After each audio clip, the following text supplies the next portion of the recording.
بسم اللہ الرحمن الرحیم نحمدہ و نصلی علی رسولہ الکریم۔ السلام علیکم ناظرین، یہ یوٹیوب چینل میں اشفاق خان۔ آج سب سے پہلے ہم بات کریں گے پاکستان میں جنرل الیکشن کی فضا بنتی جا رہی ہے۔ ہائی کورٹ نے NR2 کو ایک بڑا دھچکا دیا ہے کل کی ان کی وضاحت کے بعد، اور اس کے بعد جو پنجاب کے وزیر اعلیٰ نگران وزیر اعلیٰ کا لیے الیکشن کمیشن تھوڑی ہی دیر میں اپنا فیصلہ سنانے جا رہا ہے، اس کے متعلق بات کریں گے۔ اور اس کے بعد جماعت اسلامی پاکستان تحریک انصاف سے مدد لینے کے لیے کراچی کی میئرشپ کے لیے پہنچ گئی ہے۔ تو ناظرین، جو اس وقت پنجاب میں سرگودا ڈویژن میں ایک وفاقی وزیر مسلم لیگ نون کے پیر حسنات علی شاہ نے پاکستان تحریک انصاف میں اپنے ساتھیوں سمیت شمولیت کا اعلان کر کے ایک بڑی راہ ہموار کر دی ان لوگوں کے لیے جو اس وقت سمجھتے ہیں کہ پاکستان مسلم لیگ نون پنجاب میں وہ جماعت نہیں رہی جس کو کبھی سمجھا جاتا تھا۔ اس وقت پاکستان تحریک انصاف میں لوگوں کی شمولیت کا ایک بڑا ریلا آنے والا ہے، جو میں آنے والی دنوں میں دیکھ رہا ہوں۔ اس میں پیر حسنات علی شاہ سرگودا کا ایک بڑا نام، سابق وفاقی وزیر مذہبی امور، نے اپنے ساتھیوں سمیت آج پاکستان تحریک انصاف میں شمولیت کا اعلان کیا۔ اسد عمر، فواد چودھری اور شاہ محمود قریشی نے بڑے والہانہ انداز سے ان کا استقبال کیا، اور آج بھیرا میں پیر حسنات علی شاہ نے باقاعدہ طور پر پاکستان تحریک انصاف میں شمولیت کا اعلان کر دیا۔ یہاں میں ناظرین ایک بات وضاحت کروں، جب اسٹیبلشمنٹ یا ملک کے طاقتور حلقے کسی جماعت کے آگے رکاوٹ کھڑی کرنے جاتے ہیں تو پھر اس طرح کی شمولیتیں نہیں ہوتی، اور میں سمجھتا ہوں کہ یہ ادراک ہمارے ان طاقتور حلقوں کو ہو چکا ہے کہ عمران خان کی مقبولیت کے آگے بند نہیں باندھا جا سکتا، اور آنے والے دنوں میں آپ دیکھیں گے کہ بہت سارے اور بھی سیاسی بڑے نام پنجاب سے پاکستان تحریک انصاف میں شامل ہوں گے۔ یہ ایک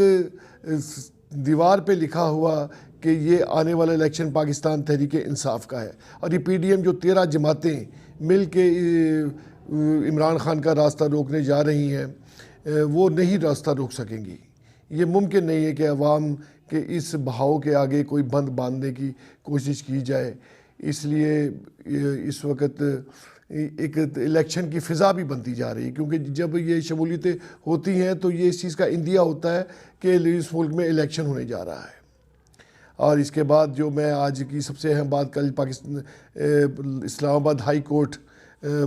آباد ہائی کورٹ کے جسٹس ارباب محمد طاہر اور جسٹس محسن حسن کیانی کے 2 رکنی بینچ نے ایک کیس آدم امین چودھری کیس میں انہوں نے اس بات کی وضاحت کر دی کہ نیب عدالتوں سے کیسوں کی واپسی کا مطلب بریت نہیں۔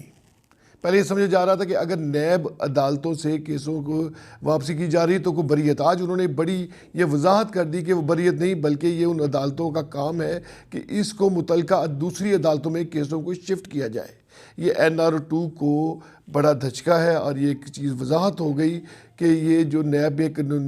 50 کروڑ 49 کروڑ 99 لاکھ تک کا جو کیس 50 کروڑ سے کم ہے وہ نیب کی عدالتیں نہیں سن سکیں گی، لیکن ان کو دوسری متعلقہ عدالتوں میں شفٹ کیا جائے گا۔ یہ جسٹس DB نے، جسٹس ارباب محمد طاہر اور جسٹس محسن کیانی نے ایک بڑی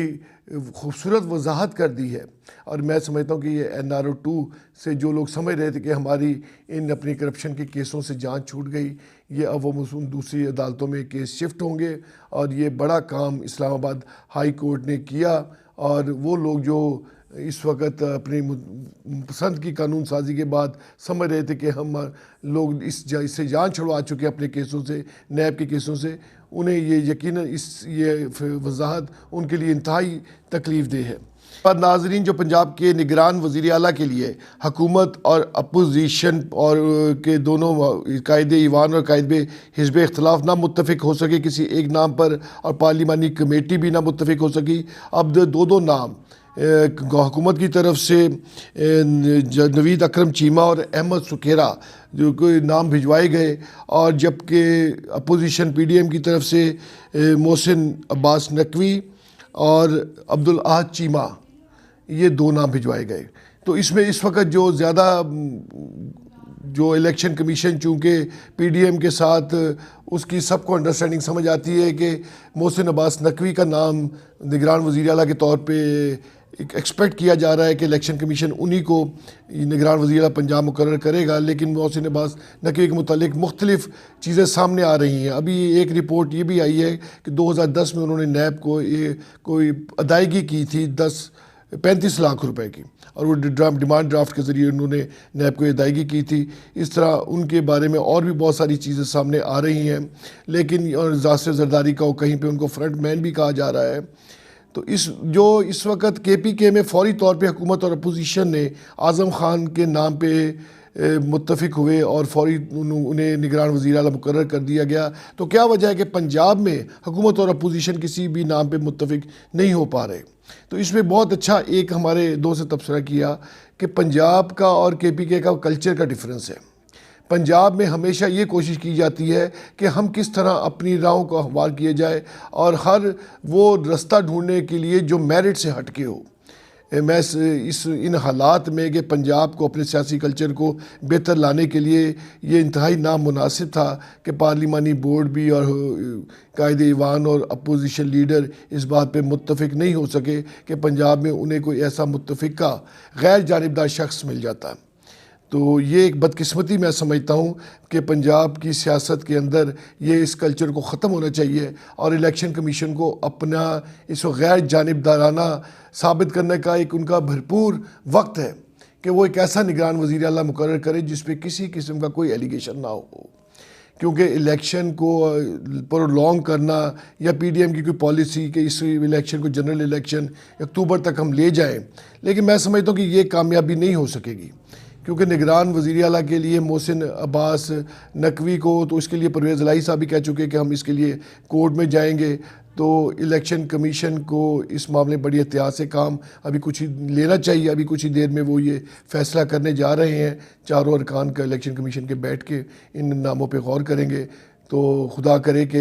ملک کی بہتری کے لیے پنجاب میں اور جمہوری اقدار کو سامنے رکھ کے یہ میرٹ پہ کوئی فیصلہ کریں اور اسے بنائیں جس سے بالکل غیر جانبدار اور پنجاب کی عوام اس پہ مطمئن ہو سکیں۔ اس کے بعد جماعت اسلامی پاکستان تحریک انصاف کے سے مدد کے لیے کراچی کی میئرشپ کے لیے پہنچ گئی، اور تحریک انصاف اور جماعت اسلامی کا چونکہ سیاسی فلسفہ کسی حد تک ملتا جلتا ہے، تو میں سمجھتا ہوں کہ نعیم الرحمان کا میئر بننا یہ دونوں جماعتوں کی اور پاکستان میں ان سے سیاسی اقدار کو تقویت بھی ملے گی، اور ایک ایسا سیاسی ورکر جس کا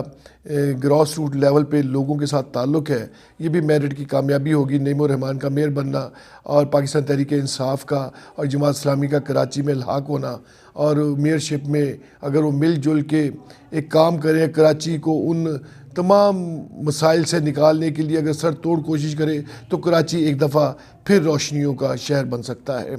انہی دعاؤں کے ساتھ کہ ہمارا ملک ہمیشہ جگمگاتا رہے، اللہ تبارک و تعالیٰ اس کی بدحالی کو خوشحالی میں تبدیل فرما دیں۔ بہت شکریہ۔